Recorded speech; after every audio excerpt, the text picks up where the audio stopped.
सारद दारु नारे सम स्वामी, राम सूत्रधर अंतर्जामी। जय श्री राम। सद्भाव रामायण अध्याय 32। देवों की प्रार्थना। इस तरह धरती, ऋषि मुनि, देवता और ब्रह्मा किसी के पास रावण के त्रास का इलाज नहीं था। ब्रह्मा ने कहा कि अब तो समग्र विश्व को जिसने बनाया है उस सर्वोच्च सत्ता को प्रार्थना करें, इसके सिवा उद्धार नहीं है। ब्रह्मा जी की बात सबको पसंद आई। उनकी अध्यक्षता में प्रार्थना करने का निश्चय किया। ब्रह्मा जी ने देवताओं को प्रश्न किया, भगवान कहाँ होंगे? हर देवता ने अलग अलग मत दिया।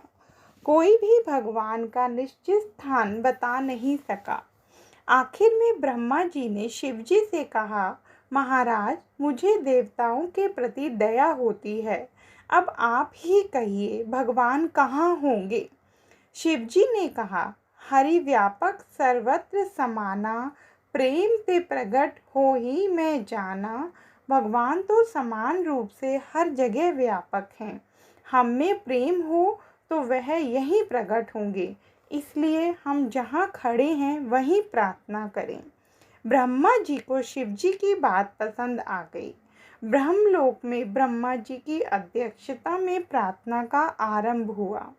मानस के मतानुसार ब्रह्म कुछ बोले उससे पहले उनकी आंखों में आंसू आ गए। प्रार्थना का उद्घाटन शब्दों से नहीं, आंसू से हुआ। और बिल्कुल सच्ची बात है, वही प्रार्थना हरि के द्वार तक पहुंचती है जो आंसुओं से शुरू होती है।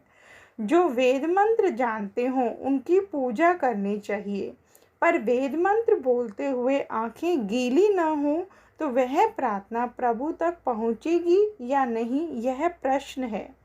शबरी की तरह शायद वेद मंत्र न भी जानते हों, पर प्रार्थना की पुकार होते ही आंख यदि गीली हो जाए तो वह प्रार्थना ईश्वर को जल्दी पहुंचती है। भाषा को देशकाल के बंधन हैं, आंसू का कोई बंधन नहीं। ब्रह्मा जी के नेत्र गीले हुए, शरीर पुलकित बना। समस्त ब्रह्मलोक में सभी ने प्रभु के प्रागट्य हेतु प्रार्थना की और आकाशवाणी हुई, हे धरती, हे देवतागण, हे ब्रह्मा जी, थोड़ा वक्त प्रतीक्षा कीजिए। मैंने कितने ही वरदान, आशीर्वाद और शाप स्वीकारे हैं।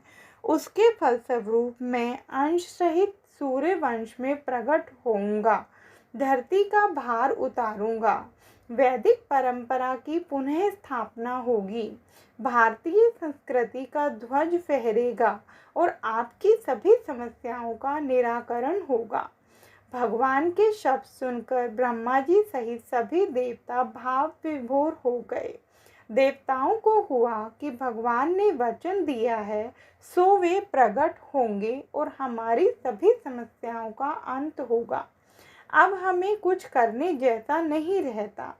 सो सभी अपने अपने लोक में जाने लगे, पर ब्रह्मा जी ने उनको रोका।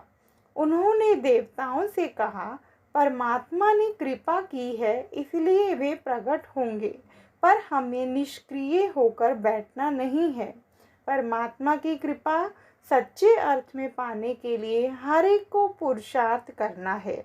इसलिए आप सब बंदर का रूप लेकर धरती पर जाओ। अब तक भोग भोगे, अब बंदर बनकर भोग दो, भगवान के कार्य में सहयोग दो। इतना कहकर ब्रह्मा जी ब्रह्मलोक में गए।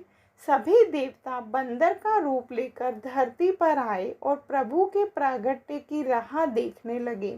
यहाँ से परमात्मा के प्रागट्य की कथा का आरंभ होता है। जय श्री राम।